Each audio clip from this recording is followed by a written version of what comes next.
हाय guys, good morning. 2-3 minute wait करते हैं बाकी स्टूडेंट्स को ज्वाइन करने के लिए।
All right, I think we have a good number of students with us.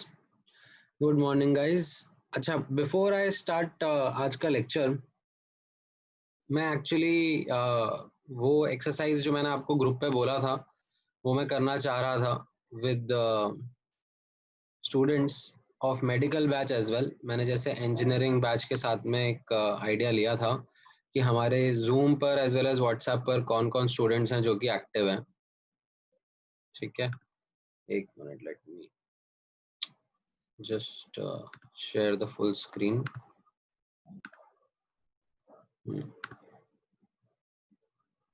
All right, so जैसे ही मैंने इंजीनियरिंग में एक लिस्ट तैयार किया था, मैं आप लोगों के साथ में जस्ट एक समझना चाह रहा था दैट अभी अपने साथ ग्रुप में जूम पर कौन कौन स्टूडेंट्स हैं एज वेल एज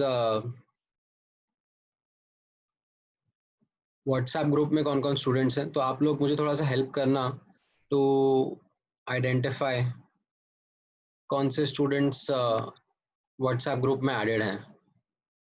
ठीक है, तो जैसे अभी आई कैन सी यहाँ पर अजय अजय जूम पर तो नहीं है, व्हाट्सएप ग्रुप में है अपने?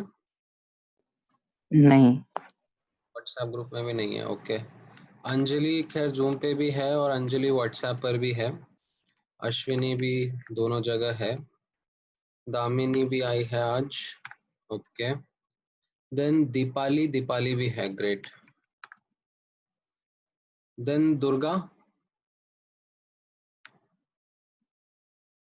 दुर्गा है, व्हाट्सएप ग्रुप पर है दुर्गा एडेड।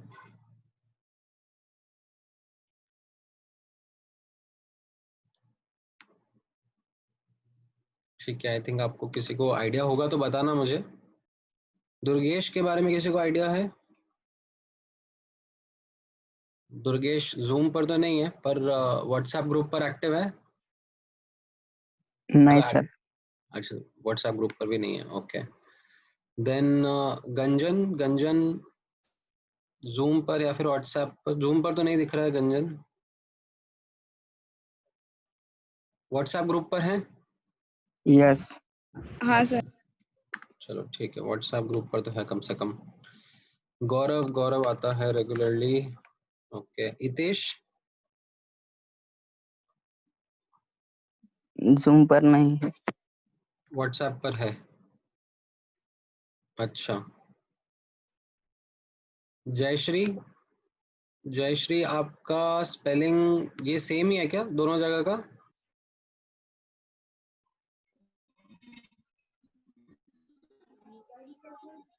मतलब आप RI है सर। RI सर है ना? रितेश अच्छा, व्हाट्सएप यहाँ। पर नहीं है। अच्छा ठीक है, तो मैं लग देता हूँ यहाँ पर। नहीं, जयश्री है ना, अभी जूम जूम ग्रुप पर है। जयश्री, आप व्हाट्सएप ग्रुप पर नहीं हो क्या? रितेश के बारे में बोल रहा हूँ।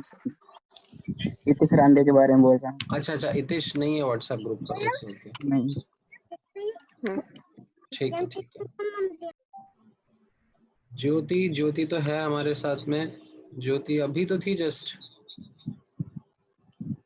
कहाँ गई? ज्योति ज्वाइन कर दी है ना जूम के सेशन में? यस।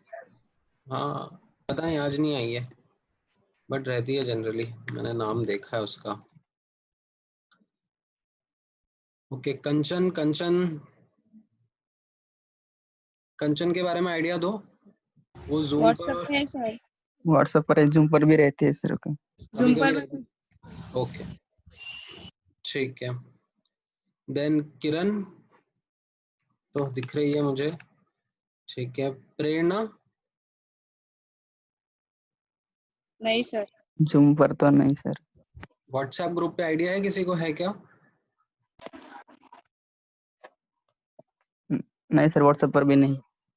अच्छा ठीक है। राहुल, राहुल मैंने देखा है कई बार जूम पे आया है। दोनों जगह है सर। दोनों जगह पर रहेगा। रेखा, रेखा भी मैंने कई बार देखा है जूम पे। रेखा को भी, रेखा है ना?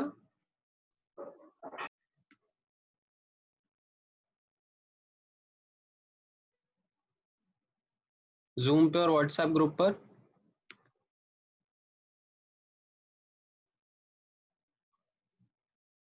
कोई आइडिया दो। नहीं सर, व्हाट्सएप पर नहीं है शायद, देख रहा हूँ लेकिन नहीं।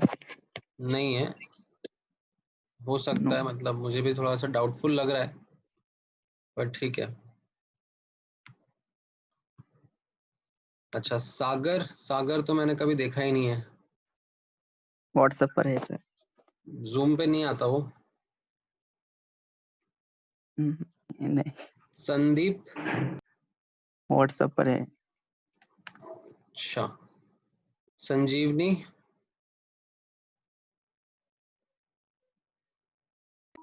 व्हाट्सएप पर है सर। अच्छा, तुषार?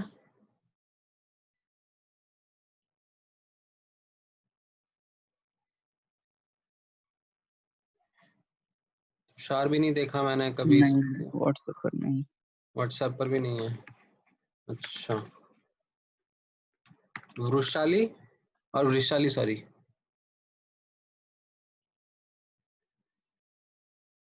व्हाट्सएप पे है। व्हाट्सएप पर पर नहीं। है? नहीं है। व्हाट्सएप पर भी व्हाट्सएप नहीं पर है। ओके, ठीक है। सो लगभग 14 स्टूडेंट्स आउट ऑफ 24, मतलब इनफैक्ट अभी कितने 12 बच्चों ने ज्वाइन किया हुआ है ना। जूम पर 12 आ रहे हैं, एंड यहाँ पर लगभग 16 स्टूडेंट्स हैं। ठीक है। सो अच्छा, मैंने क्या सोचा हुआ है ना, जैसे मैंने ग्रुप पे आप लोगों को कम्युनिकेट किया था कि जूम पर तो हम लोग अपना करंट चैप्टर पढ़ते रहेंगे, जैसे हम लोग अभी चल रहे हैं। मैं जूम पर क्लास लूंगा, उसके नोट्स और उसकी रिकॉर्डिंग भी आपके साथ में शेयर करूंगा, और हमारा करंट चैप्टर धीरे धीरे आगे बढ़ता रहेगा।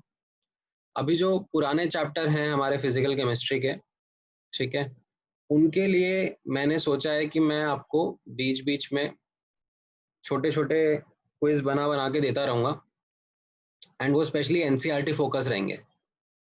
तो उसमें एनसीईआरटी के ऊपर बेस्ड ही क्वेश्चंस रहेंगे, एंड मैं एकदम वैसे वाले नहीं रखूंगा जो कि मतलब बुकलेट से भी मैचिंग करते हैं, कॉमन क्वेश्चंस वैसे नहीं, जैसे केमिकल इक्विलिब्रियम में आपने अगर पढ़े होंगे क्वेश्चन जो मैंने भेजे थे, वो थोड़े ऐसे क्वेश्चन है जो कि एनसीईआरटी को जब डिटेल में रीड करते हैं तो सामने आ रहे हैं, ठीक है। उसके अलावा अच्छा, ये मैं कहाँ से उठा रहा हूँ, मैं आपको बुक का सोर्स भी बता देता हूँ, ठीक है। अभी पता नहीं आप लोगों को मिल पाएगी नहीं मिल पाएगी ये बुक। ये है जीआरबी पब्लिकेशन की, आरसी ग्रोवर ऑथर जो है, उनकी ये एनसीईआरटी इजी वे केमिस्ट्री करके एक बुक है। पार्ट 1 11th क्लास के लिए और पार्ट 2 12th क्लास के लिए, ठीक है। तो वो बहुत अच्छी बुक है, उसमें एनसीईआरटी पूरा अच्छे से कवर हो जाता है। कैसा है, उसमें उन्होंने क्वेश्चन बनाए हुए हैं एनसीईआरटी के एक एक लाइन को उठा उठा के, ठीक है। मतलब उसमें जो पूरा इसका टेक्स्ट है, जो थ्योरी है, उसमें से उन्होंने उठा उठा के वो क्वेश्चंस बना दिए हैं, ठीक है। तो वो चीज आप लोग ऑब्जर्व करना कैसे उसमें, अभी तो मैं क्या सिलेक्टेड क्वेश्चन उसमें से भेज रहा हूँ आप लोगों को, ठीक है। बाद में अगर मुझे मौका मिलेगा तो मैं उसके पूरे पूरे स्कैन आपके साथ शेयर कर दूंगा। अभी मैंने एक्चुअली वो मेरे कजन को दे रखी थी बुक, अभी लॉकडाउन में उसी के पास रह गई, तो उससे मैं फोटो खिंचवा के मंगा रहा हूँ थोड़े थोड़े क्वेश्चंस। एंड जब वो मेरे पास आ जाएगी बुक तो फिर मैं आप लोगों के साथ में भी शेयर करता हूँ, क्योंकि एनसीईआरटी बहुत इंपॉर्टेंट है। मतलब एनसीईआरटी से अगर आप डिटेल क्वेश्चंस अच्छे से कर लेते हो तो आपका काफी पोर्शन डेफिनेटली कवर अप हो जाता है, ठीक है।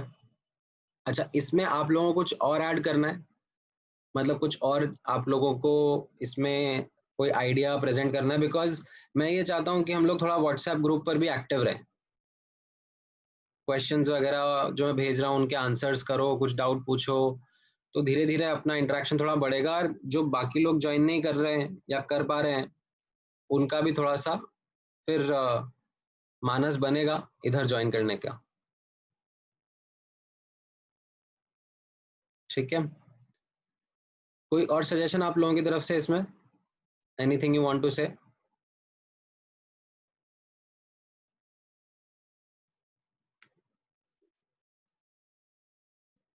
ठीक है। सिद्धांत, आप इंजीनियरिंग बैच में हो ना? आप आई थिंक मेडिकल में ज्वाइन कर, वैसे तो 50 का पार्ट नहीं है, लेकिन नहीं एडमिशन लिया है।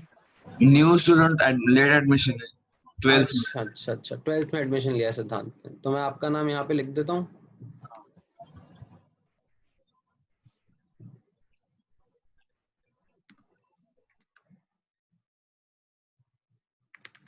सिद्धांत, आगे क्या है, लेट मी सी, धकाने,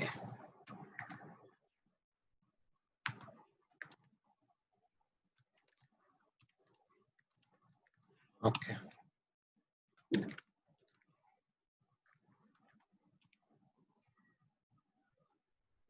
ठीक है। सो ऑल राइट, आज का सेशन स्टार्ट करते हैं। तो मैं एक बार क्विकली पहले लास्ट क्लास का रिवीजन करा देता हूँ। लास्ट क्लास में हम लोगों ने क्या क्या देखा था, ठीक है। लास्ट क्लास में हम लोगों ने जो कंसंट्रेशन वाला पार्ट था वो खत्म कर दिया था, जहां पर हम लोगों ने एक दो मेथड और देखे थे जिससे हम लोग डेटा मिलेगा तो ऑर्डर ऑफ रिएक्शन निकाल सकते हैं, ठीक है। अब उसके बाद मैंने आपको बोला था कि हम लोग अब नेक्स्ट इंपॉर्टेंट फैक्टर की तरफ जाएंगे which affects the rate of reaction. तो उसमें टेम्परेचर का हम लोग इफेक्ट देखना चाह रहे थे। अब टेम्परेचर का इफेक्ट देखने के लिए एक ओल्ड थ्योरी और एक न्यूअर थ्योरी, अरहेनियस थ्योरी, दोनों के बारे में मैंने बात करी थी। ओल्ड थ्योरी बहुत सिंपल है, ये एकदम ऐसा एम्पेरिकल थ्योरी है जिसमें हम लोग एक वर्ड डिफाइन करते हैं, टेम्परेचर कोएफिशिएंट, और उसका डेफिनेशन होता है कि हर 10 डिग्री टेम्परेचर बढ़ाने पर रिएक्शन किस फैक्टर से इंक्रीज कर रहा है, उसको टेम्परेचर कोएफिशिएंट बोल देता है, ठीक है। अगर इनिशियल टेम्परेचर नहीं डिफाइन होता है तो इनिशियल टेम्परेचर को 298 केल्विन या 25 डिग्री सेंटीग्रेड ले लेता है, राइट। एंड जैसे मैंने आपको एक क्वेश्चन दिया कि एक रिएक्शन है जिसका टेम्परेचर कोफिशिएंट 2 है, तो 298 एंड 318 पर अगर मैं रेट कंपेयर करूंगा तो क्या आंसर रहेगा। तो इससे मैंने बताया था कि टेम्परेचर कोफिशिएंट की डेफिनेशन देखेंगे तो 308 अपॉन 298 के का वैल्यू 2 टाइम्स रहेगा एंड 318 अपॉन 308 ऑफ के का वैल्यू भी 2 रहेगा। तो अगर इन दोनों को मैं मल्टीप्लाई कर दूं तो I will get my answer as 2 raise to the power of 2, 4 times आ जाता है। ठीक है, ये एक बहुत ही बेसिक सी थ्योरी है। कई बार इस पे मतलब बुकलेट में क्वेश्चन है, मुझे नहीं लगता कि इसके ऊपर नीट के एग्जामिनेशन में क्वेश्चन बनेगा भी सही। ठीक है, क्योंकि पुरानी थ्योरी है, जस्ट ऐसे ही बेसिक आइडिया देने के लिए स्टार्टिंग में दे दी जाती है। अच्छा, फिर ये थ्योरी जो है अर्हीनियस थ्योरी ऑफ कोलिजन, इसके ऊपर हम फोकस करेंगे, ये इंपॉर्टेंट था। एंड लास्ट क्लास में मैंने इसका जस्ट आपको स्टार्ट दिया था, हमने इसको पूरा नहीं कर पाए थे। तो हमने इसके बारे में क्या कहा था कि अर्हीनियस थ्योरी जो है, ठीक है, उसको समझने के लिए हमें कोलिजन्स को समझना पड़ेगा। ठीक है, तो इसमें क्या बोला जाता है कि जब कोई रिएक्शन हो रहा है तो रिएक्टेंट आपस में कोलाइड करते हैं और उससे प्रोडक्ट फॉर्म होता है। तो ये हमारा बेसिक है अर्हीनियस थ्योरी ऑफ कोलिजन को स्टार्ट करने के लिए, समझने के लिए। तो उसमें हम लोगों ने एक सिंपल एग्जांपल से स्टार्ट किया कि बायमोलिक्यूलर मतलब दो मॉलिक्यूल्स आपस में कोलाइड कर रहे हैं एंड उन कोलिजन से प्रोडक्ट का मॉलिक्यूल फॉर्म हो रहा है। ठीक है, एक सिंपल एग्जांपल के थ्रू, एक सिंपल केस के थ्रू हमने इसकी अंडरस्टैंडिंग डेवलप करना शुरू करा। तो अब हम जो रेट ऑफ रिएक्शन है उसको क्या बोल सकते हैं, दैट वो कोलिजन्स पर सेकेंड कितने हो रहे हैं। ठीक है, इसको कोलिजन फ्रीक्वेंसी हम बोलते हैं बिटवीन रिएक्टेंट मॉलिक्यूल्स, उसके साथ रिलेट करेगा। जितने ज्यादा कोलिजन हो रहे होंगे उतना ज्यादा रेट ऑफ रिएक्शन हो रहा होगा। हाउएवर, एक इंपॉर्टेंट पॉइंट जो अर्हीनियस थ्योरी ने बताया, that all collisions are not effective. मतलब ऐसा नहीं है कि हर कोलिजन से प्रोडक्ट बन जाएगा। कोलिजन के इफेक्टिव होने के लिए अर्हीनियस थ्योरी ने बोला कि दो क्राइटेरिया, ठीक है, दो इंपॉर्टेंट बैरियर्स हैं जिनको ओवरकम करना पड़ता है तभी कोलिजन इफेक्टिव होता है। और उन दो क्राइटेरिया का नाम है energy criteria and orientation criteria. Energy criteria मतलब जो कोलाइडिंग मॉलिक्यूल्स हैं they must possess sufficient energy कि वो आपस में पास में आ पाए और उनके ऑर्बिटल्स ओवरलैप हो पाए। ठीक है, कम एनर्जी होगी तो ये पॉसिबल नहीं हो पाएगा। एंड ऐसे ही ओरिएंटेशन का भी एक बैरियर क्यों है, बिकॉज जब यहाँ पर हमने नोटिस किया कोवेलेंट बॉन्ड्स बनाने की बात होती है तो कोवेलेंट बॉन्ड्स कैसे होते हैं, डायरेक्शनल होते हैं। जो ऑर्बिटल्स होते हैं वो पर्टिकुलर डायरेक्शंस में होते हैं, तो अगर उन्हीं डायरेक्शन के अराउंड कोलिजन होगा तो ही ओवरलैपिंग ऑफ ऑर्बिटल्स हो पाता है। ठीक है, तभी हमारा बॉन्ड फॉर्मेशन पॉसिबल होगा। तो ये दो क्राइटेरिया जब एक कोलिजन फुलफिल कर लेगा तो वो इफेक्टिव कोलिजन बन जाएगा। अब इस चीज को डिटेल में हम लोग जा रहे हैं, तो सबसे पहले मैंने आपको एनर्जी क्राइटेरिया समझाने की कोशिश करी। तो एनर्जी क्राइटेरिया में अर्हीनियस थ्योरी क्या बताता है, दैट हम लोग जब रिएक्टेंट से प्रोडक्ट जाते हैं तो हम लोग डायरेक्टली नहीं पहुंच जाते हैं, हम लोग एक अनस्टेबल ट्रांजिशन स्टेट या एक्टिवेटेड कॉम्प्लेक्स के थ्रू जाते हैं। ठीक है, जहां पर मतलब ऑनगोइंग बेसिस पर बॉन्ड ब्रेक भी हो रहे होते हैं और बॉन्ड फॉर्म भी हो रहे होते हैं। ठीक है, तो इसमें मतलब कैसा रहता है, ये अनस्टेबल स्पीशीज रहता है, इसका वाइब्रेशनल कैरेक्टर काफी हाई रहता है क्योंकि इसमें काफी सारे एटम्स हैं जो आपस में एक दूसरे से इंटरैक्ट कर रहे हैं। अब इसी चीज को अगर हम एनर्जी डायग्राम पे रिप्रेजेंट करते हैं तो वो डायग्राम मैंने आपको दिखाया था, काफी इंपॉर्टेंट है वो डायग्राम, ढंग से देखना और ऑब्जर्व करना। इसमें मैंने वाई एक्सिस पर एनर्जी और एक्स एक्सिस पर रिएक्शन कोऑर्डिनेट मतलब रिएक्शन का प्रोग्रेस, लेफ्ट से रिएक्टेंट से स्टार्ट होंगे या राइट में प्रोडक्ट्स पे जाएंगे, ये प्लॉट किया था। तो इसमें मैंने आपको बोला था कि मान लेते हैं अगर रिएक्शन एंडोथर्मिक है, तो क्या होगा, रिएक्टेंट का एनर्जी कम होगा, प्रोडक्ट का एनर्जी ज्यादा होगा। ठीक है, इसलिए रिएक्टेंट नीचे है, प्रोडक्ट ऊपर है। या फिर अगर एक्सोथर्मिक रिएक्शन भी हुआ तो उस केस में क्या होगा, प्रोडक्ट का एनर्जी कम रहेगा, रिएक्टेंट का एनर्जी ज्यादा रहेगा। ठीक है, तो इन दोनों केसेस में ही द थिंग इज दैट हम लोग रिएक्टेंट से प्रोडक्ट डायरेक्टली नहीं जाते हैं, हम लोग जाते हैं एक ट्रांजिशन स्टेट के थ्रू। ठीक है, एक अनस्टेबल स्टेट के थ्रू। ठीक है, जैसे यहाँ पे मैं मार्क कर देता हूँ, ये आपका ट्रांजिशन स्टेट है। तो ट्रांजिशन स्टेट जो है ये अनस्टेबल है, इसका एनर्जी इन दोनों से, रिएक्टेंट एंड प्रोडक्ट से ज्यादा रहता है। ठीक है, तो जो रिएक्टेंट और ट्रांजिशन स्टेट के बीच में एनर्जी गैप रहता है उसको हम लोग बोलते हैं एक्टिवेशन एनर्जी, EA, जैसे मैंने ब्लू में हाईलाइट करा हुआ है। सो जो रिएक्टेंट मॉलिक्यूल्स हैं उनकी एनर्जी इतनी होनी चाहिए that they should be able to overcome this energy gap. ठीक है, तभी collision will lead to formation of transition state and then उससे प्रोडक्ट फॉर्म हो पाएगा।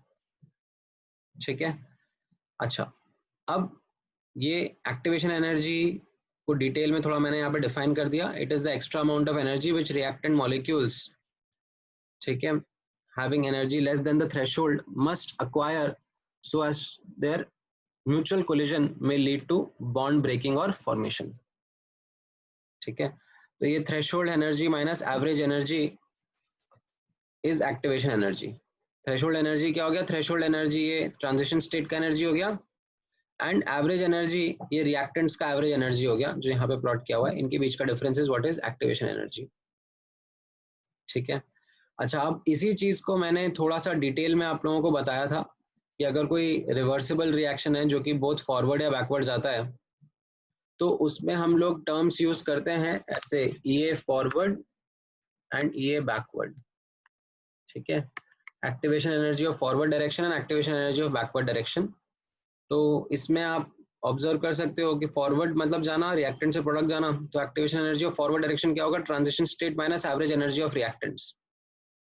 एंड एक्टिवेशन एनर्जी बैकवर्ड क्या हो जाएगा, ट्रांजिशन स्टेट का energy minus average energy of products. ठीक है, तो ये मैंने यहाँ पर नोटिस करके लिखा, एंड उससे मुझे एक इंपॉर्टेंट रिलेशनशिप मिला that delta H of reaction is EA forward minus EA backward, है ना। ये मुझे समझ में आया। अच्छा, अब ये थ्योरी समझने के बाद में ये जो EA है एक्टिवेशन एनर्जी, ये प्रेडिक्ट करना, ये कैलकुलेट करना is what we are going to now look at, and based on that हम लोग एक फॉर्मूला भी बनाएंगे। ठीक है, ये एक एग्जांपल मैंने आपको लास्ट क्लास में कराया था। अगर आपको ये समझ में आया है तो इसके बेसिस पर ये वाला क्वेश्चन ट्राई करो। ये मैंने जस्ट बुकलेट से उठाया है, प्रीवियस ईयर क्वेश्चंस वाला। बताओ मुझे इसमें कौन सा डायग्राम सही रहेगा।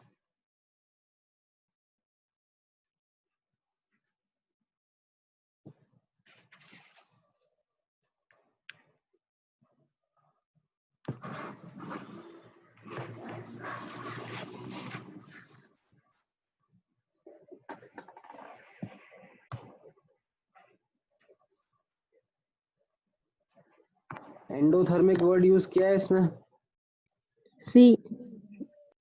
हाँ। सो एंडोथर्मिक में रिएक्टेंट प्रोडक्ट में प्रोडक्ट का एनर्जी ज्यादा होगा, है ना। और फिर उसके बाद में एक्टिवेशन एनर्जी भी हाई बोला है। तो अब इसमें आप A और B को तो नेग्लेक्ट कर सकते हो क्योंकि उनमें प्रोडक्ट की एनर्जी कम दी हुई है। C एंड D में आप देखोगे कि एक्टिवेशन एनर्जी D में तो छोटा ही है ट्रांजिशन स्टेट और रिएक्टेंट के बीच में, whereas C is the correct answer. सही आंसर दिया आपने अंजलि। ठीक है, ऑलराइट। अच्छा, अब वहीं से कंटिन्यू करते हैं जहां पर हमने लास्ट क्लास में भी रोका था। सो आपको एक्टिवेशन एनर्जी का कॉन्सेप्ट समझ में आया? तो अब मैं बात करता हूं calculation of,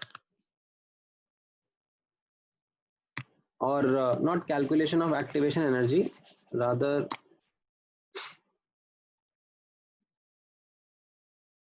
you can say fraction of reactant molecules having energy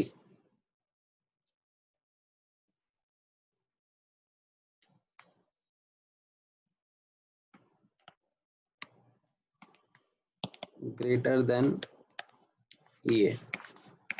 ठीक है, having energy greater than EA. तो अगर आप यहां पर नोटिस करोगे from KTG kinetic theory of gases, ठीक है, आप लोगों ने ये पढ़ा था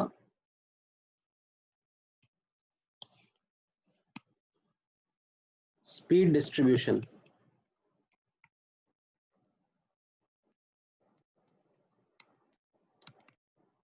speed distribution of molecules.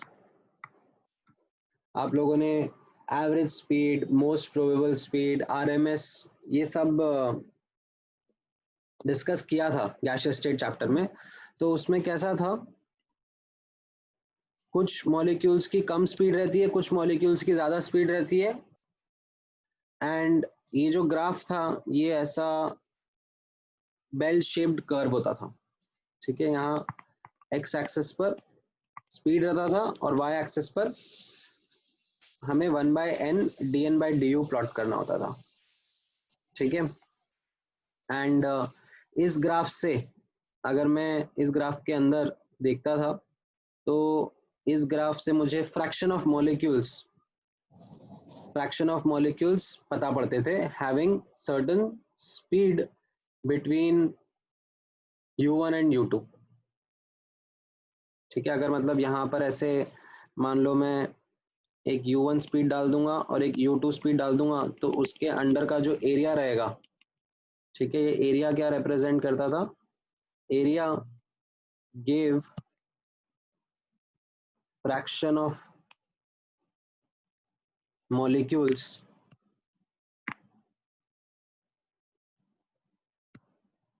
having speed between u1 and u2. ठीक है, ये हम लोगों ने गैसियस स्टेट चैप्टर में देखा था. ठीक है, अब उसी काइनेटिक एनर्जी एज इन उसी तरीके से हम लोग काइनेटिक एनर्जी का भी डिस्ट्रीब्यूशन बता सकते हैं. स्पीड का डिस्ट्रीब्यूशन ऐसा है तो काइनेटिक एनर्जी का डिस्ट्रीब्यूशन भी ऐसा ही होगा. ठीक है, कम मॉलिक्यूल्स होंगे जिनका काइनेटिक एनर्जी कम होगा, कम मॉलिक्यूल्स होंगे जिनका काइनेटिक एनर्जी ज्यादा होगा, एंड मोस्टली इन सब मॉलिक्यूल्स का एनर्जी इस तरीके से ही बेल शेप कर्व में रहेगा. तो काइनेटिक एनर्जी का भी डिस्ट्रीब्यूशन ऐसा ही आता है. ठीक है, नेचर ग्राफ ऐसा ही रहता है. तो अब इसमें हम लोग देख रहे हैं कि इस तरीके से हमको दिख रहा है सम मॉलिक्यूल्स हैव लो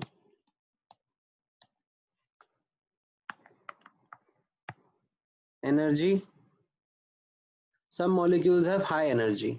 अब मान लो जो एक्टिवेशन एनर्जी की वैल्यू है वो EA है. ठीक है, तो EA से ज्यादा एनर्जी हम लोग कैसे कैलकुलेट करेंगे, हम लोग area under this graph calculate करेंगे एंड ये क्या हमें दे देगा, एरिया अंडर दिस ग्राफ क्या दे देगा, gives fraction of molecules having energy किसके बीच में, E और इन्फिनिटी के बीच में, तो हम लोग लिख सकते हैं having energy greater then E। ठीक है, तो ये ग्राफ के अंडर का एरिया हमें ये फ्रैक्शन दे देता है ऑफ मॉलिक्यूल्स जिनका एनर्जी E से ज्यादा है। ठीक है, सो these are called as active molecules। ठीक है, यहाँ पे एक टर्म आता है active molecules। active molecules are the molecules having energy greater than E। अच्छा, अब आपको इसकी कैलकुलेशन में डिटेल्स में जाने की जरूरत नहीं है। ठीक है, मैं सीधे आपको फॉर्मूला बता रहा हूं जो इंटीग्रेशन करने पर आता है। ठीक है, so this area comes out to be equal to e की power minus EA by RT। So this is the fraction of active molecules that are there। ठीक है, इंटीग्रेशन अपने को करने की जरूरत नहीं है, मतलब वो इंटीग्रेशन एक्चुअली आपको क्या, अभी तो इंजीनियरिंग वाले बच्चों को भी नहीं आता है वो इंटीग्रेशन थोड़ा सा डिफिकल्ट है। मतलब वो ऐसा e की power minus x square dx वाला इंटीग्रेशन है, तो ये आप लोगों ने नहीं सीखा है अभी, ये इंजीनियरिंग में भी नहीं सिखाया है अभी तक।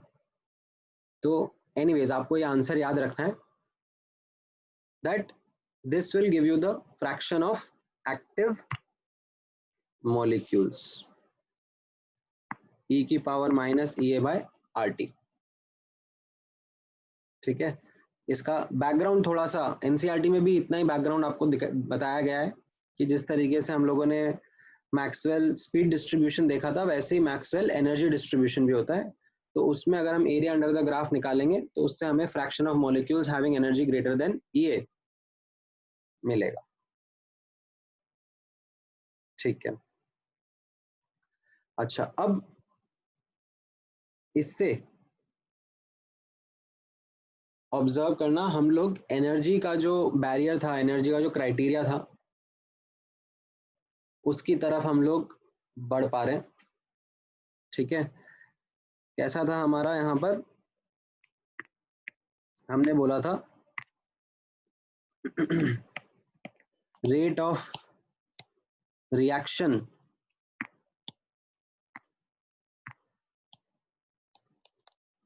ठीक है, this is directly proportional to, हमने क्या बोला था, number of collisions per unit time.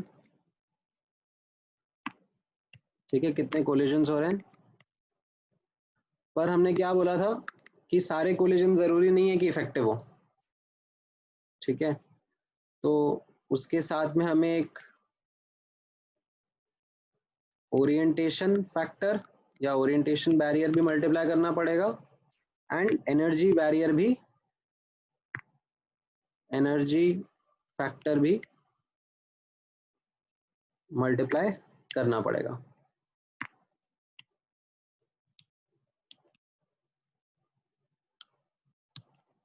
ठीक है, तो इसमें हम लोगों ने अभी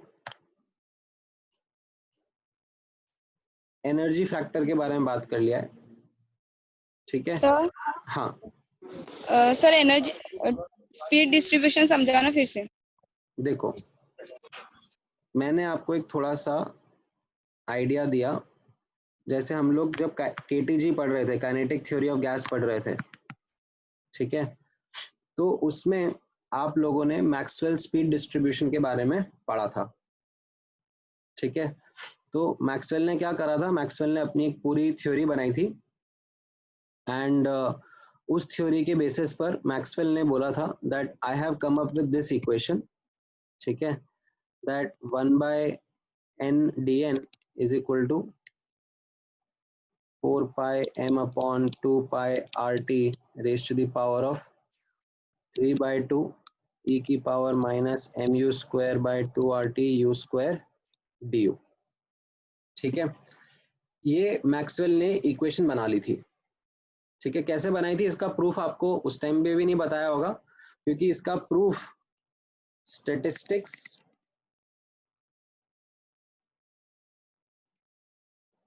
एंड थर्मोडायनेमिक्स, हायर थर्मोडायनेमिक्स मिलाकर है, तो ये हम लोग नहीं पढ़ते हैं डिटेल में जाके। मैक्सवेल ने लेकिन ये जो रिजल्ट बताया था, इस रिजल्ट को हम लोग जरूर पढ़ते हैं।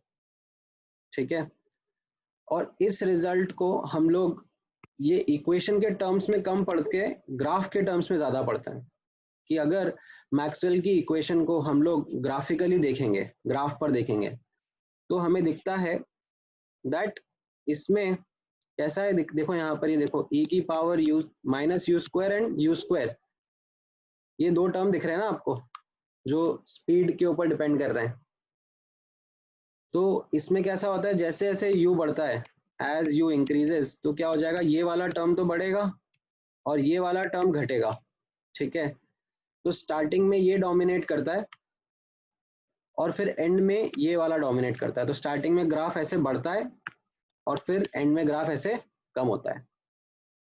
तो इस ग्राफ से हमें ये समझ में आया दैट कम मॉलिक्यूल्स हैं जिनका स्पीड कम है, कम मॉलिक्यूल्स हैं जिनका स्पीड ज्यादा है, and most of the case में स्पीड ऐसे एवरेज के अराउंड लाई कर रहा होगा।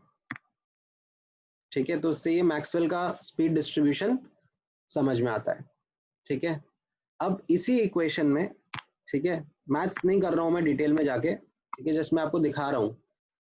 अब इसी इक्वेशन में, ये जो इक्वेशन है, इसी में आप ये बोलोगे ना that kinetic energy is equal to half mu square, है ना। अब इसमें देखना 2 into 1/2 mu du is equal to d, differentiate कर दिया मैंने विद रिस्पेक्ट टू यू, है ना। तो अब क्या हो जाएगा, यहां पर u को e के टर्म्स में और du को भी de के टर्म्स में मैं पुट कर दूंगा।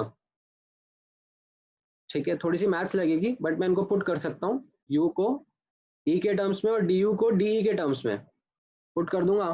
तो ये मेरा बन जाएगा काइनेटिक एनर्जी का डिस्ट्रीब्यूशन, ये भी मिल जाएगा मुझे। ठीक है, अब अगर आप वो मैथ्स करके देखते हो तो वापस से वो ऐसा ही ग्राफ बनता है, ऊपर जाएगा और फिर नीचे आएगा, इसी टाइप का डिस्ट्रीब्यूशन बनता है। ठीक है, तो ये तो हो गया कि ये काइनेटिक एनर्जी का ऐसा डिस्ट्रीब्यूशन कैसे आया। ठीक है, अब मैं ये कह रहा हूँ कि अपने को इतनी डिटेल में जाने की जरूरत नहीं है, ये जो मैथ्स है इसमें जाने की जरूरत नहीं है। तो जैसा बेल शेप, हम इसको बेल शेप बोलते हैं ना, बेल शेप डायग्राम स्पीड के डिस्ट्रीब्यूशन का आया था, वैसा ही bell shape diagram kinetic energy के भी डिस्ट्रीब्यूशन का आता है। ठीक है, तो जो रिएक्टेंट के मॉलिक्यूल्स हैं उनमें कहीं की एनर्जी लो है, कहीं की एनर्जी एवरेज है, कहीं की एनर्जी ज्यादा है। ठीक है, तो अब जो मॉलिक्यूल्स आपस में कोलाइड कर रहे हैं, तो उसमें तो कैसा है, सारे मॉलिक्यूल्स का कोलिजन कैप्चर करा पहले तो, कम स्पीड वाले ज्यादा स्पीड वाले, है ना, सबका कोलिजन कैप्चर करा। पर अभी हमने सीखा कि अगर इफेक्टिव कोलिजन बनाना है तो वो एक्टिवेशन एनर्जी का बैरियर क्रॉस करने चाहिए। तो एक्टिवेशन एनर्जी का बैरियर क्रॉस करने के लिए हमने देखा कि यहाँ पर जो मॉलिक्यूल्स जिनका एनर्जी हायर होगा वो हम कैसे कैलकुलेट कर सकते हैं, एरिया अंडर द ग्राफ जिनका एनर्जी एक्टिवेशन एनर्जी से ज्यादा है। ठीक है, अब एरिया अंडर द ग्राफ कैसे निकालते हैं, इंटीग्रेशन करके। तो वापस से वो मैथ्स में आपको नहीं बता रहा हूँ, उस मैथ्स में नहीं जा रहे हम लोग। ठीक है, तो ये इंटीग्रेशन करके जो ये एरिया बनता है, जो ये एरिया निकल के आता है, area of molecule, fraction of molecules having energy greater than E. ठीक है, इनके लिए एक टर्म एक्टिव मॉलिक्यूल्स यूज करा जाता है, तो वो वैल्यू आती है e की power minus E A by R T. ये मैं आपको थोड़ा सा डायरेक्टली ही बता रहा हूँ rather than going into the derivation. तो अब जो भी मॉलिक्यूल्स कोलाइड कर रहे हैं, सबके सब तो इफेक्टिव कोलिजन नहीं दे पा रहे, बट उसका एक फ्रैक्शन विच इज e की power minus E A by R T वो जरूर दे पा रहा है।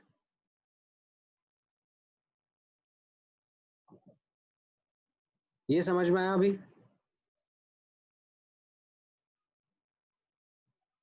Yes, sir.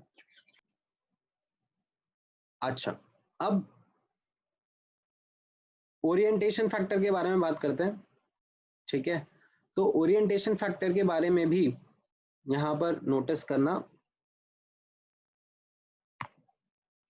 जैसे मैंने आपको लास्ट क्लास में एनर्जी के बैरियर के बारे में बताया था, यहाँ पर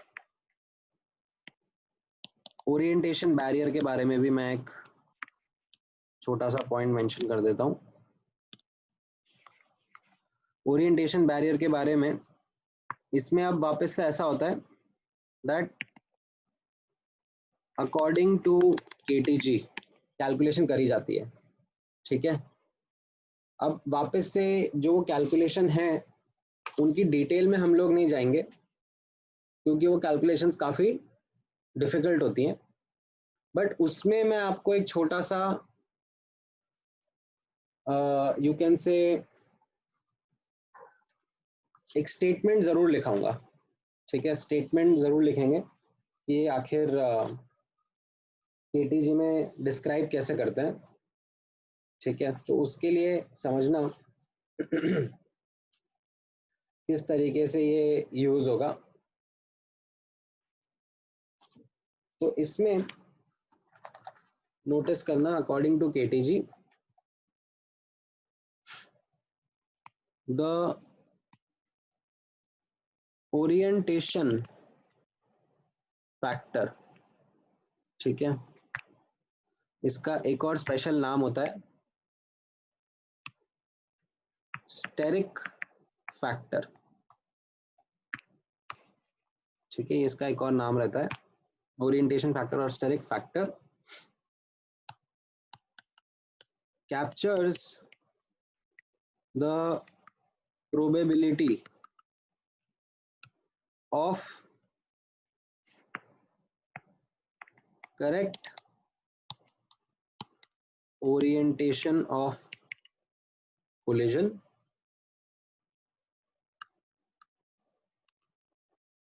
theoretically its value lies between 0 and 1, corresponding to the ratio of reaction cross sectional area of collision to general collision cross sectional area। ठीक है, तो ये थोड़ा सा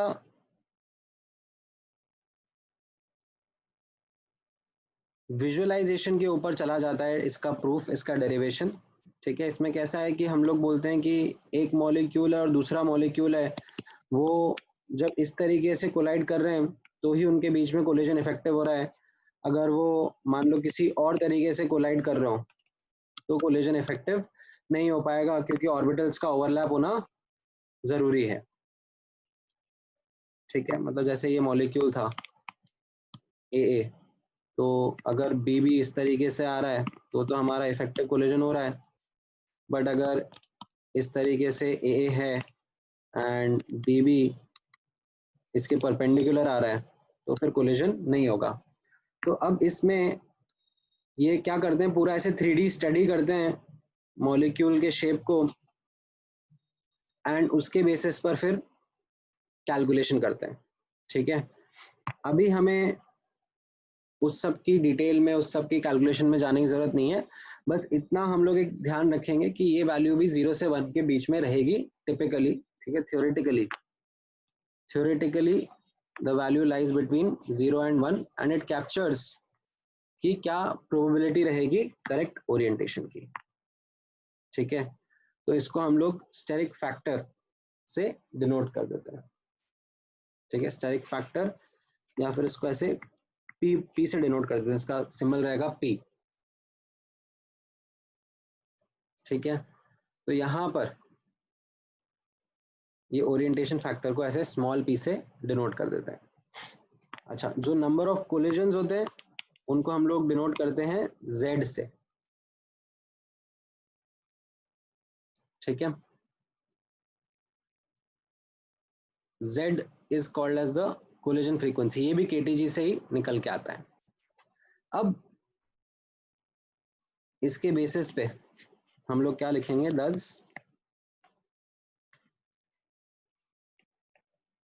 rate of reaction is proportional to what, z, ये total number of collisions हो गए, into e की पावर माइनस EA/RT, ये एनर्जी का आपका फैक्टर हो गया, एंड p ये आपका ओरिएंटेशन का फैक्टर हो गया, स्टेरिक फैक्टर हो गया, ठीक है। तो अब यहाँ पर ऑब्जर्व करना, for unit concentration, unit concentration मतलब 1 molar concentrations, rate of reaction हम लोग कैसे लिख देंगे, rate of reaction is called as specific rate of reaction and is equal to rate constant, ठीक है। concentration अगर आप यूनिट ले रहे हो, ठीक है, तो ये R इज इक्वल टू के एंड कॉन्सेंट्रेशन की पावर ऑर्डर रहता है, ठीक है। अगर आप कॉन्सेंट्रेशन की वैल्यू 1 ले लोगे तो 1 की पावर आप कुछ भी डालो, रेट जो है वो तो 1 ही रहेगा ना, तो रेट के बराबर ही रहेगी, है ना। तो इसको हम लोग बोलते हैं specific rate of reaction which is equal to rate constant only, ठीक है। बस एक नया नाम आपके सामने मैं इंट्रोड्यूस कर रहा हूँ, specific rate of reaction is equal to rate constant only. तो यहाँ पर मैं इस तरीके से लिख दूंगा that k is equal to z into e की power minus EA/RT into p, फिर ये z एंड p कंबाइन होकर, ठीक है, z इंटू p कंबाइन होकर हम लोग लिख देते हैं a, capital A, and e की पावर माइनस EA/RT को अलग रखते हैं। तो ये आपके लिए एक बहुत इंपॉर्टेंट रिलेशनशिप हो गया to understand how rate of reaction depends on temperature, ठीक है। तो यहाँ पर नोटिस करना K stands for specific rate of reaction or you can say rate constant, ठीक है। Z is the collision frequency, is the collision frequency between reactant molecules, ठीक है। P is steric factor, ठीक है। EA stands for activation energy,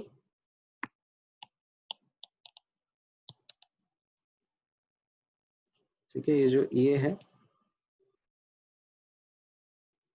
this stands for activation energy, R stands for gas constant, T stands for temperature, right।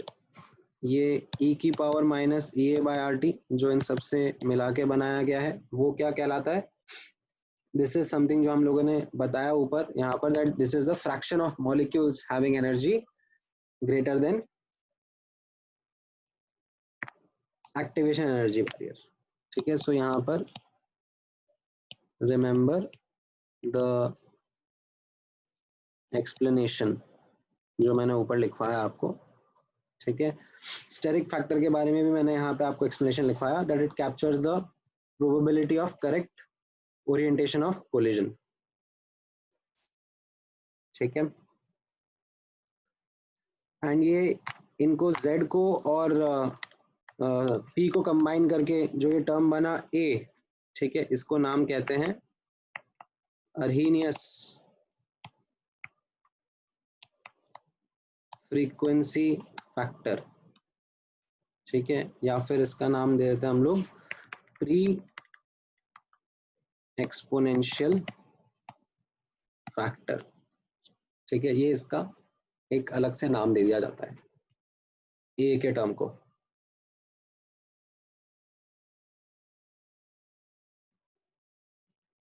तो इससे हमें समझ में आता है that how rate constant depends on temperature. यहाँ पर एक इम्पॉर्टेंट नोट मैं आप लोगों के लिए डालूंगा। यहाँ पर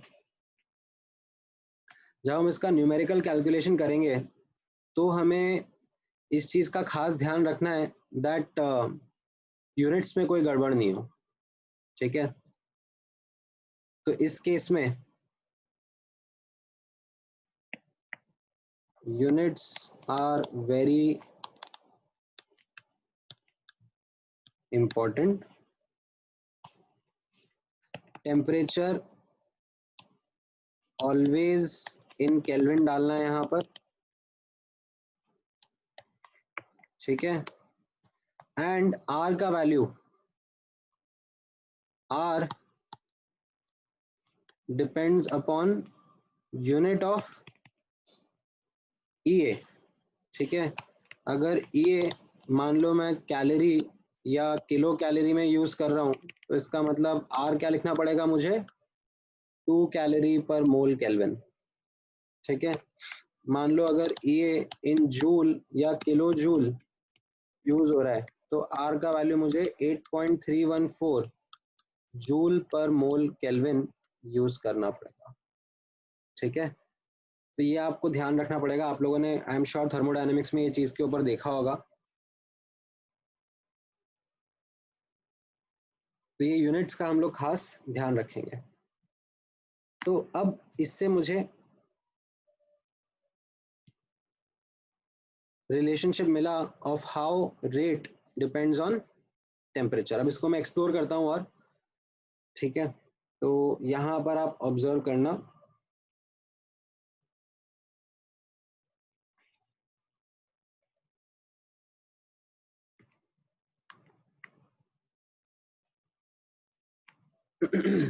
इसमें अच्छा मैं एक और इम्पॉर्टेंट पार्ट इसमें बता देता हूँ, एक और इम्पॉर्टेंट नोट रहेगा।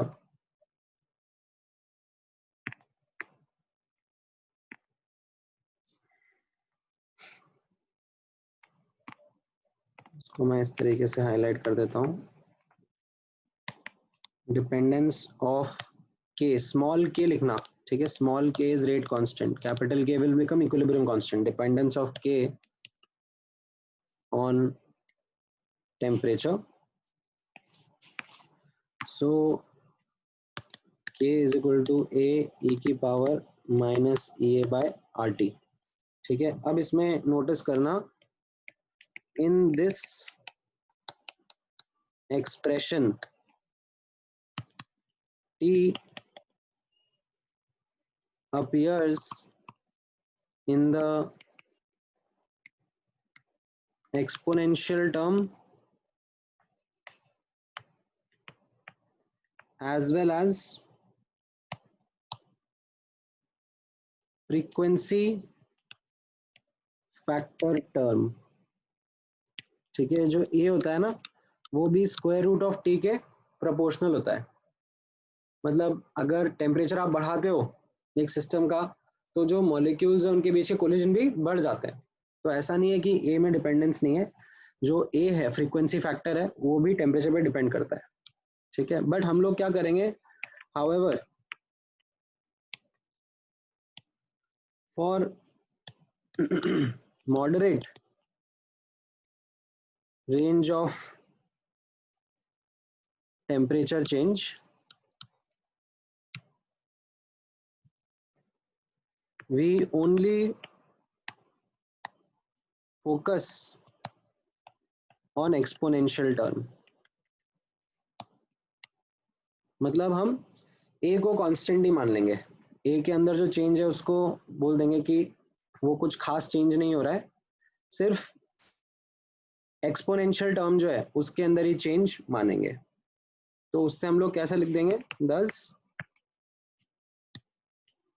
अगर मैं इसमें दोनों तरफ लॉन ले लूंगा तो कैसा दिखेगा, ln k will be equal to ln A minus A by R T, और इसमें यहाँ पर आप ऑब्जर्व करना, अगर मैं लॉन के वर्सेस 1/t का ग्राफ प्लॉट करूंगा तो ये लीनियर ग्राफ आएगा। ठीक है, ये कुछ लॉन ए वैल्यू से स्टार्ट होगा,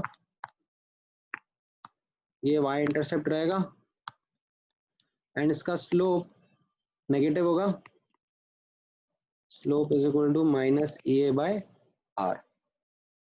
ठीक है, इस तरीके से ये लीनियर ग्राफ हम लोग प्लॉट करेंगे। तो इसमें कैसा दिख रहा है आपको, एज टेम्परेचर इंक्रीजेस के का वैल्यू भी बढ़ जाएगा। ठीक है, ये 1/t बढ़ रहा है, 1/t बढ़ रहा है लेफ्ट टू राइट, मतलब टेम्परेचर कम हो रहा है, टेम्परेचर कम होने पर के कम हो रहा है, और यू कैन से अगर टेम्परेचर बढ़ेगा तो के का वैल्यू भी बढ़ेगा।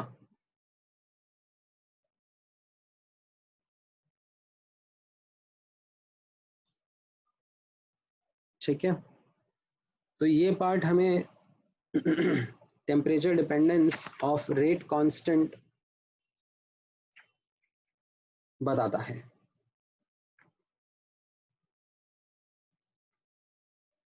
अच्छा, इसमें अब नोट करना, इसको मैं थोड़ा सा और मैथमेटिकली लिख लूंगा एक फॉर्मूला के फॉर्म में। मान लो at temperature T1 rate constant is K1। ठीक है, तो ये क्या हो जाएगा, K1 is equal to A into e की power minus E A by RT1। ठीक है, एंड एट टेम्परेचर T2, ठीक है, at temperature T2 rate constant is K2। तो मैं कैसे लिखूंगा, K2 is equal to A into e की power minus E A by RT2। ठीक है, अब मैं इनको अगर दोनों को डिवाइड कर दूंगा, डिवाइड एंड टेक लॉग, तो मेरा क्या बन जाएगा यहाँ पर criteria, ln K2 by K1 is equal to E A by R 1/T1 minus 1/T2। ठीक है, और अगर मैं लॉग के टर्म्स में लिखना चाह रहा हूँ तो हो जाएगा log K2 by K1 is equal to E A upon 2.303 R into 1/T1 minus 1/T2।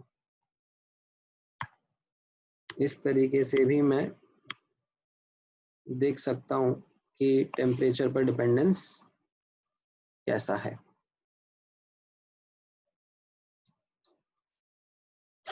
यहाँ ऊपर भी मैं लॉग की तरह लिख सकता हूँ, मतलब ये लॉन का टर्म हो गया, और I could have written log का टर्म एज वेल। लॉग के टर्म में क्या हो जाता, बस 2.303 अलग से मुझे लिखना पड़ता।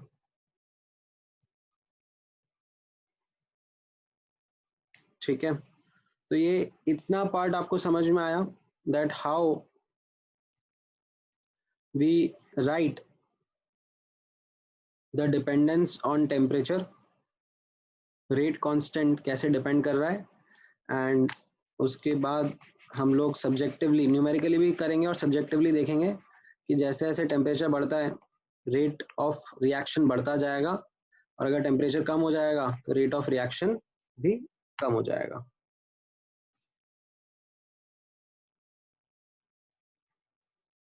ठीक है, अब इसके ऊपर कुछ प्रैक्टिस क्वेश्चंस मैं आपको बताता हूँ, कराता हूँ, ताकि आपको आइडिया लगेगा।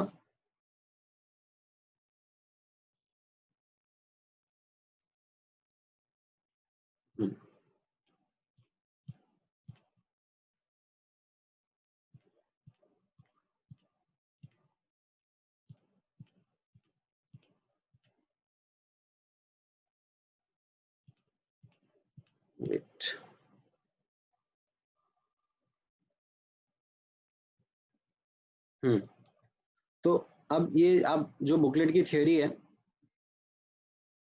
बुकलेट में आप देखोगे तो डायरेक्टली ये एक्सप्रेशन आपको बता दिया है, ठीक है, that log k2 by k1 is equal to E upon 2.303 R into 1 upon T1 minus 1 upon T2, ठीक है।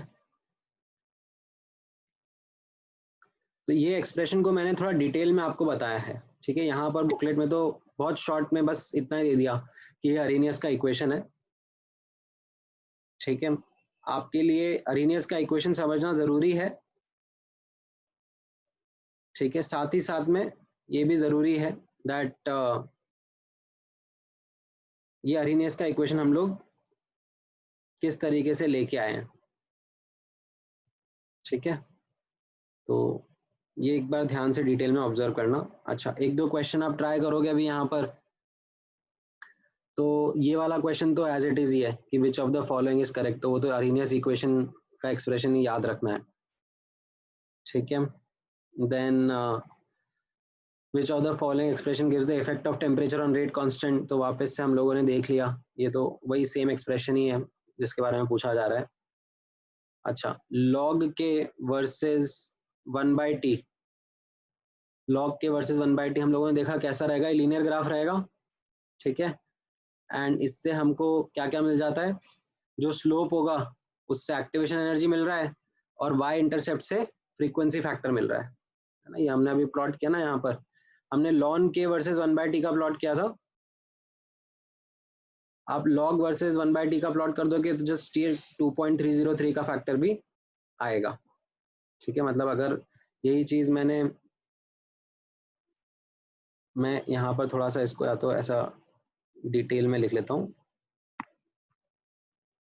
अगर मैं लॉग में कर रहा होता, ये लॉन में है, ठीक है, ln a is equal to ln, और you can say ln k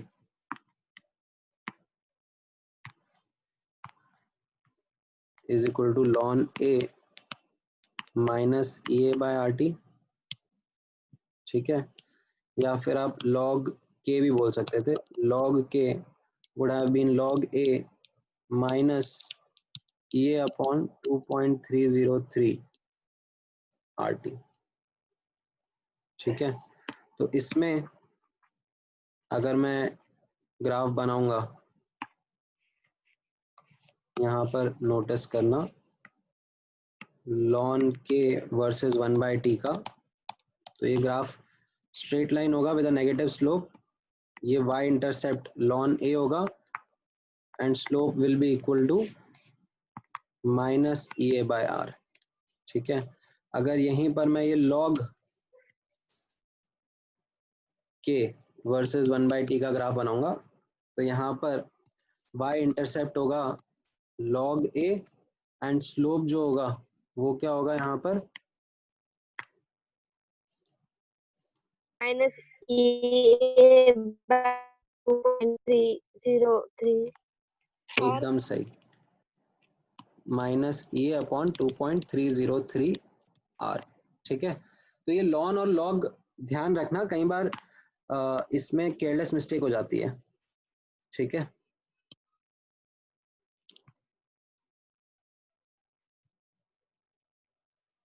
अच्छा, फिर अच्छा, यहाँ पर इसमें एक्चुअली डिटेल दिए कोलिजन थ्योरी के बारे में, जो अरेनियस थ्योरी है उसमें ये डिटेल दिया है कोलिजन थ्योरी के बारे में कि for a collision to be effective एक एनर्जी ब्राइट बैरियर और एक ओरिएंटेशन बैरियर, ये दोनों क्रॉस होना चाहिए, ठीक है। और इसमें फिर ये इन्होंने टर्म्स यूज करे हैं लाइक थ्रेशहोल्ड एनर्जी, ठीक है, then activation energy, orientation barrier, ठीक है। ये मैंने आपको डिटेल में लिखा दिए हैं,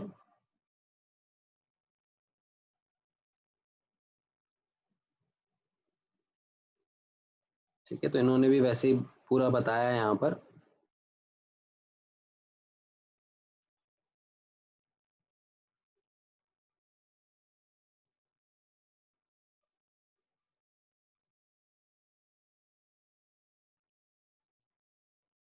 ठीक है, और इसका ये fraction of successful collision e की power minus E A by R T ये बताया है।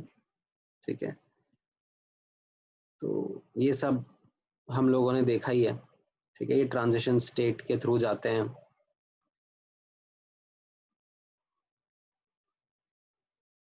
ठीक है,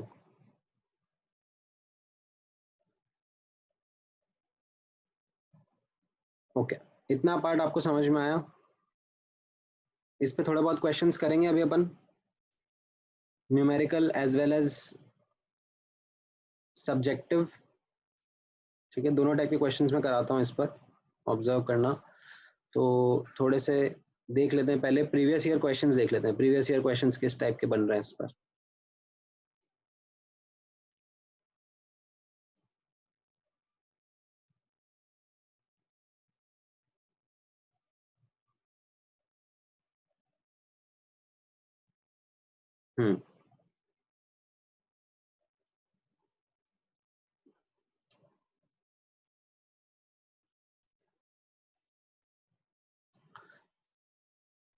हम्म, ये तो नहीं है, ये भी नहीं है, ये भी नहीं है।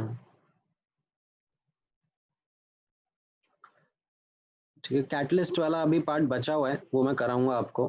ठीक है, फिर ये मल्टी स्टेप रिएक्शन के बारे में भी बताऊंगा। हाँ, चलो ये वाला क्वेश्चन ट्राई करते हैं, ये नीट 2013 वाला।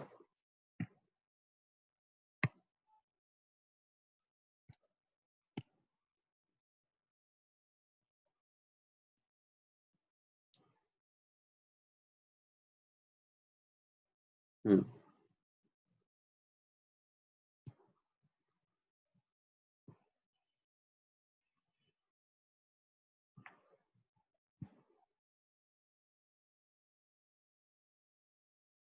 हम्म,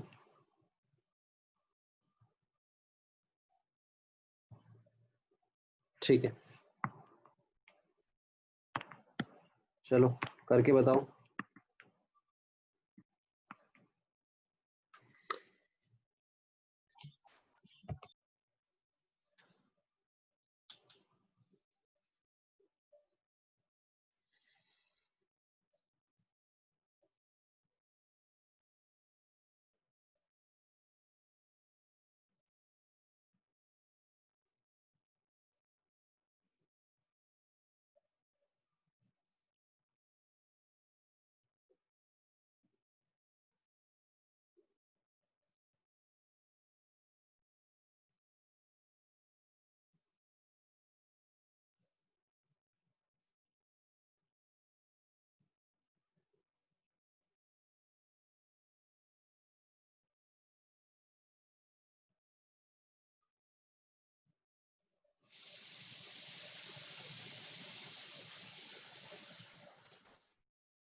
आया आंसर कुछ?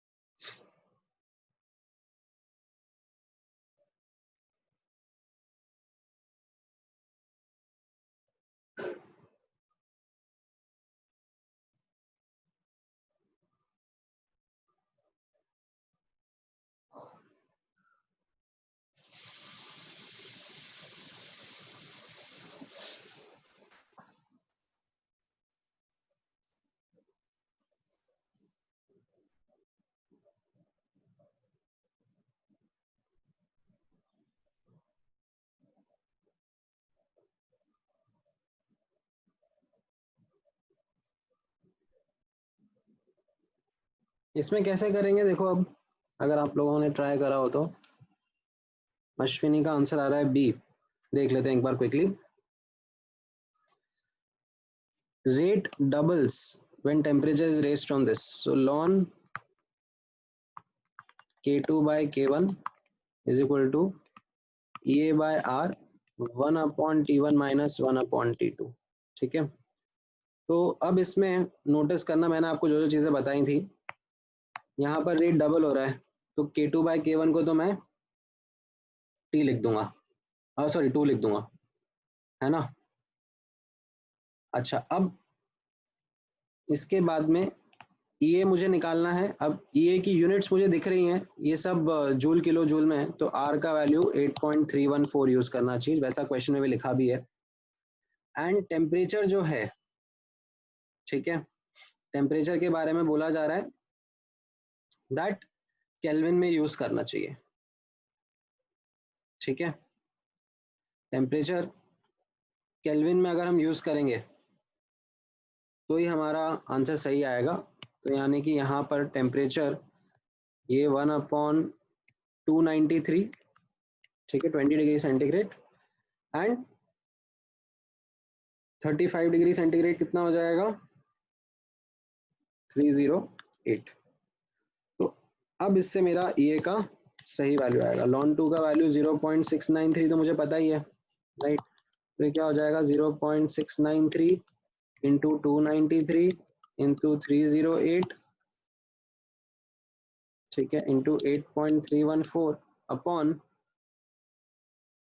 308 माइनस 293 कितना हो जाएगा, 15। ठीक है, ये जूल में आ जाएगा। अब किलो जूल में चाहिए तो 1000 से भी डिवाइड कर लो। ठीक है, अब इसमें आपसे एग्जाम में तो एक्सपेक्ट नहीं करा जाता है कि कैलकुलेटर यूज करोगे, और क्योंकि ऑप्शन भी काफी दूर दूर हैं, ऑप्शन भी काफी दूर दूर हैं, तो उससे आप एक अंदाजा लगा सकते हो। तो मेरा आंसर डी ऑप्शन के पास आ रहा है।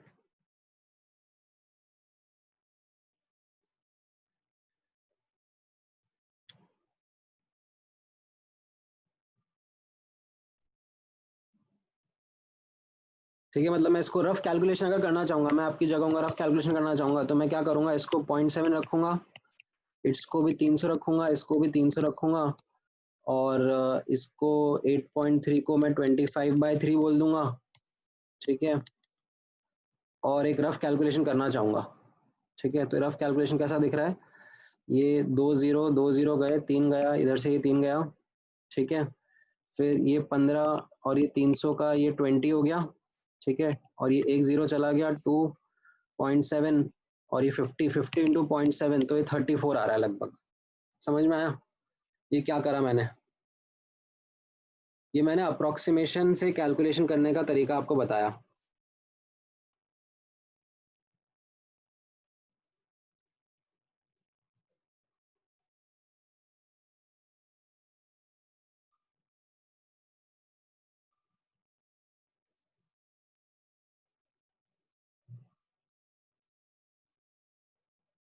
तो इससे मेरा आंसर 34 के आसपास आया। ठीक है, अच्छा अश्विनी, आपने कहाँ पर केयरलेस मिस्टेक करा? मुझे ऐसा लग रहा है कि शायद आपने टेम्परेचर केल्विन में नहीं लिया। सर मेरा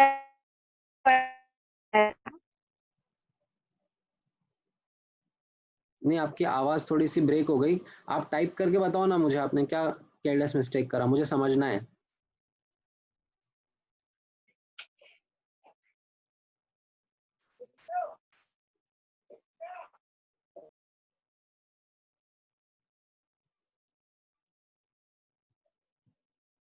ठीक है, तो हाँ, आपने क्या भेजा, हाँ, अंजलि ने, अब ठीक है, अब आपने कैलकुलेशन ठीक करके दिया, बट हाँ, ये आपने देखा मैंने कैसे इसको अप्रोक्सीमेट करा। ये अप्रोक्सीमेशंस आपको करने आने चाहिए, क्योंकि एग्जाम में कैलकुलेटर नहीं मिलेगा। ये आपको फटाफट फटाफट कैलकुलेशन करनी आनी चाहिए, ऐसे ये रफली, क्योंकि ऑप्शन दूर दूर थे ना, तो मैंने फटाफट कैलकुलेशन कर ली।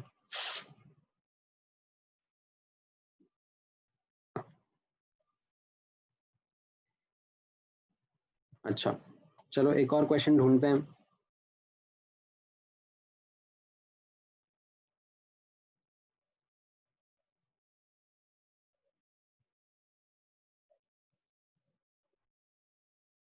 ये तो खैर एकदम फॉर्मूला बेस्ड ही हो गया, जो हमने अभी जस्ट यूज करा 139 वाला। हम्म,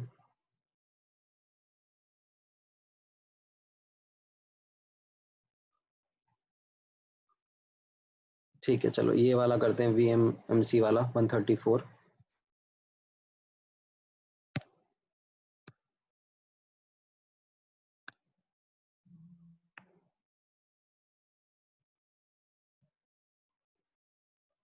ठीक है ना, अगेन मतलब नोटिस करना कि आपको कैलकुलेटर नहीं मिलेगा, जो ये कैलकुलेशंस हैं वो आपको यहीं पे करनी है बिना कैलकुलेटर की मदद के। ट्राई करो।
B option. ठीक है, मुझे भी ऐसा ही लग रहा है। देखो इसमें कैसा हो जाएगा, सी एंड डी तो मैं पहले रिजेक्ट कर दूंगा। ठीक है, क्यों रिजेक्ट कर दिया मैंने, इसमें यूनिट सी गड़बड़ है। ठीक है, रेट कांस्टेंट की यूनिट पर सेकंड आएगी। अब मुझे ए और बी में देखना है। ठीक है, एंड यहाँ पर 10 की पावर +3 है, 10 की पावर -3 है। तो अगर मैं एक मोटा मोटा आइडिया भी ले लूँ, ठीक है, मैं डिटेल में कैलकुलेशन भी नहीं करना चाहूँ, तो मुझे क्या समझ में आ रहा है, यहाँ पर ऑब्जर्व करना, 209 × 1000। ठीक है, ये जो किलो जूल है, इसका ये के, इसको जूल में कन्वर्ट करना। ठीक है, अपॉन 8.314 इंटू 1/600 माइनस 1/700। तो ये लगभग कितना हो जाएगा, 209 × 1000 × 100। ठीक है, अपॉन 8.314 × 600 × 700। तो ये जा रहे हैं इतने जीरोस। तो ये क्या दिख रहा है, 209 × 10 अपॉन 8.314 × 6 × 7, है ना। अब अगर मैं इसका एक रफ कैलकुलेशन करूं, तो ये 209 को 210 लिख सकता हूं मैं। ठीक है, एंड 8.314 को 25/3 लिख सकता हूं। अच्छा, तो ये 7 से ये कितना हो गया, 30, है ना। फिर 6 से ये कितना हो गया, 5। ठीक है, फिर ये 50 से कितना हो गया, 2। तो ये 2 × 3 लगभग 6 हो जाएगा। ठीक है, समझ में आया। ये थोड़ा सा मैथ्स क्या करा मैंने, ये ऐसे बस मैंने इतना लिखा, 209 को 210 लिख दिया और 8.314 को 25/3 लिख दिया। फिर थोड़ा सा अप्रोक्सीमेशन करके यहाँ पे बस ये कैलकुलेशन आ गई फटाफट फटाफट, तो उससे लगभग 6 आ गया। ठीक है, अब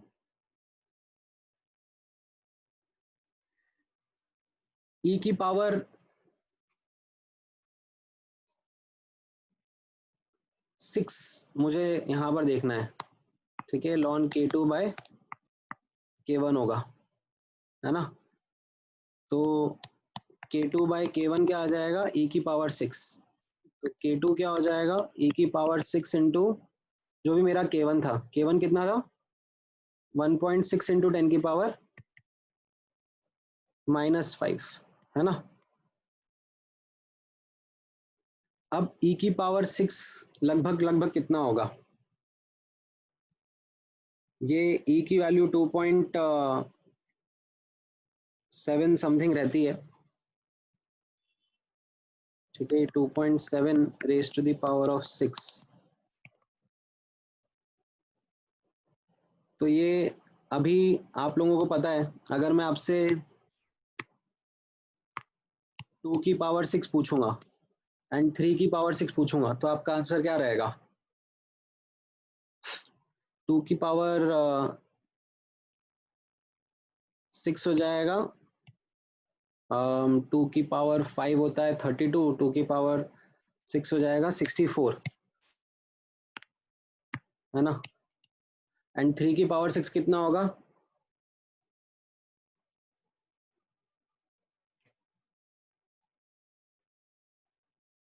729 लगभग, हाँ। तो ये इनके बीच में कहीं पर होगा। ठीक है, तो ये 10 की पावर -5 से ज्यादा ये कहाँ जाएगा, 10 की पावर -3 में चला जाएगा। ठीक है, 10 की पावर +3 तो नहीं होगा, इतना बड़ा जंप तो नहीं आएगा, 10 की पावर -3 में आएगा। तो ये मुझे एक रफ आइडिया मिल गया कि हाँ, बी ऑप्शन मेरा करेक्ट होगा। ठीक है, तो ये मैं आपको समझाते हुए कर रहा हूँ, इसलिए मुझे थोड़ा सा टाइम और लग रहा है, पर अगर मुझे समझाना ना हो तो मैं इसको और फटाफट कर सकता हूँ। ठीक है, तो इसमें ये थोड़ा सा कैलकुलेशन वाला पार्ट आप एस्केप नहीं कर पाओगे, आपको ये थोड़ा कैलकुलेशन करना ही पड़ेगा। ठीक है, कैलकुलेशन करना आना चाहिए अपने को।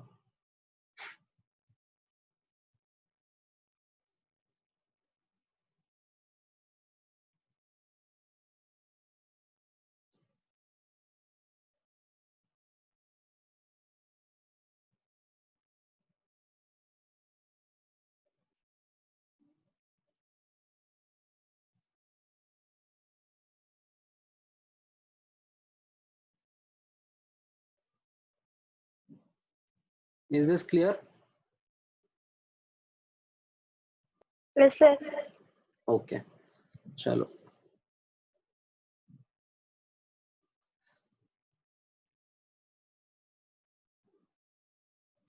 एक आध क्वेश्चन मैं और इसके ऊपर कराता हूँ ताकि आपको ये टेम्परेचर वाला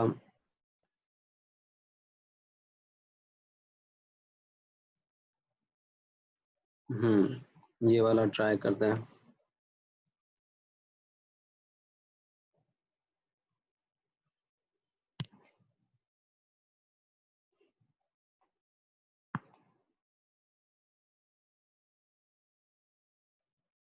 अरे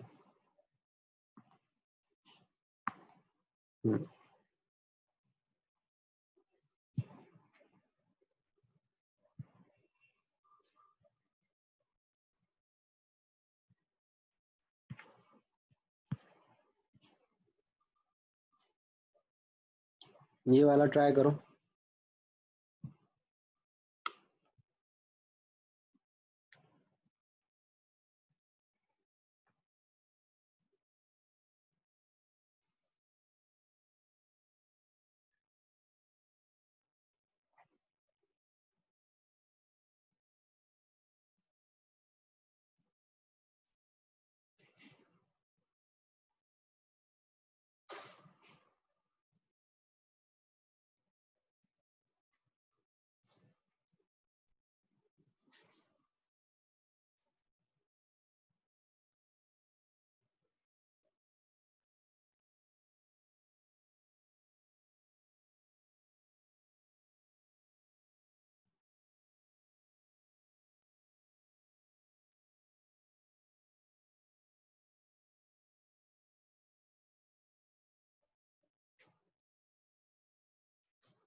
क्या है इसमें आंसर?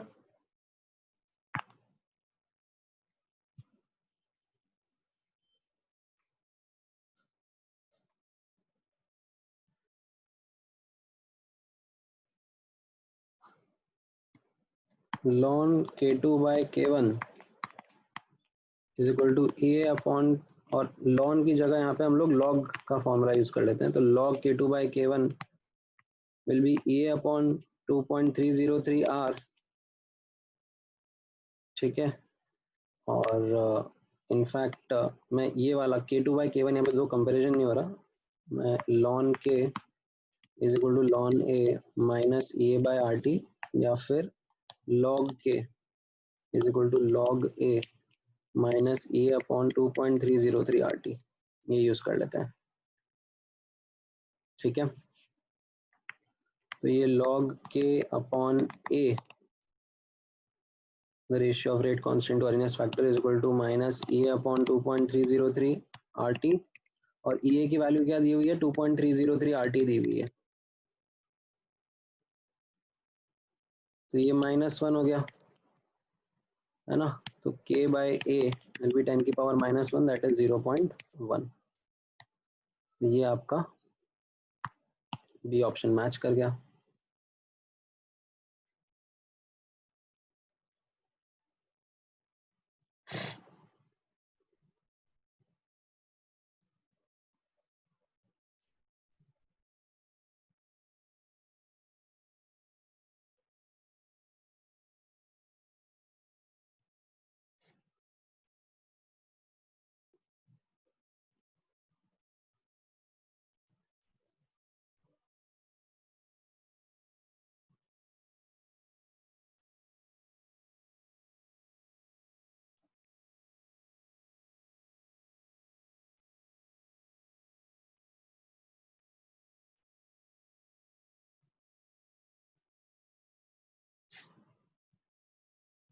ये समझ में आया? ठीक है, चलो एक और क्वेश्चन ट्राई कर लेते हैं।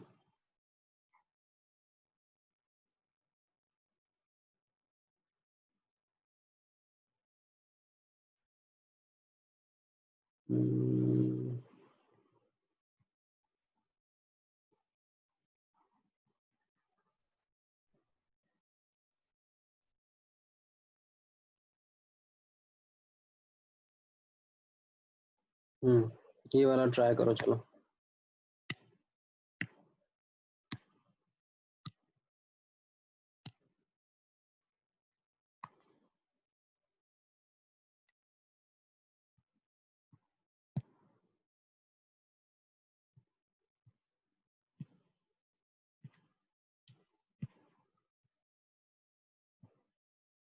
हम्म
आया कुछ आंसर?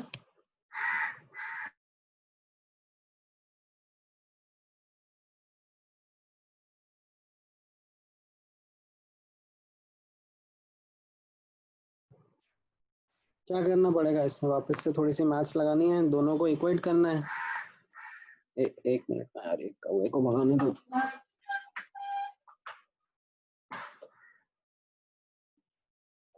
हाँ सॉरी, ठीक है। तो वैसे तो क्लास का टाइम हो गया है, बस एक ये लास्ट क्वेश्चन मैं कर देता हूँ आप लोगों के लिए।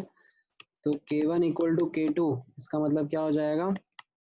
10 की पावर 16 इंटू e की power minus 2000 by T is equal to 10 की पावर 15 इंटू e की power minus 1000 by T, right.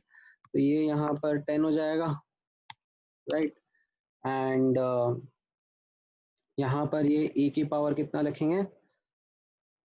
ये इस तरफ चला जाएगा, plus 2000 upon T minus 1000 upon T, right.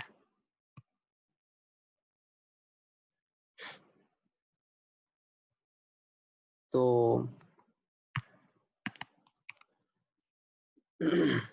ये हो जाएगा e की पावर 1000 बाई टी, ठीक है।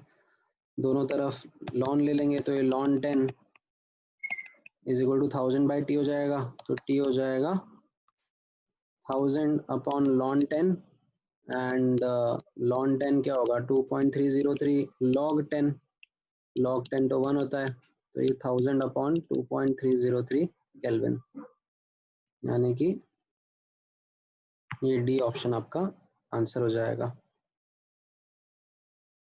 ठीक है। थोड़ा सा मैथ्स करना रहेगा।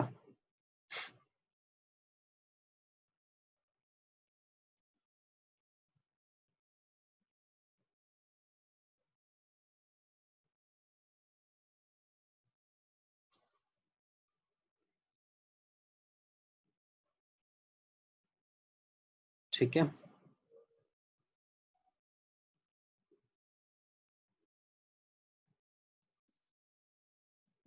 ये समझ में आया आप लोगों को?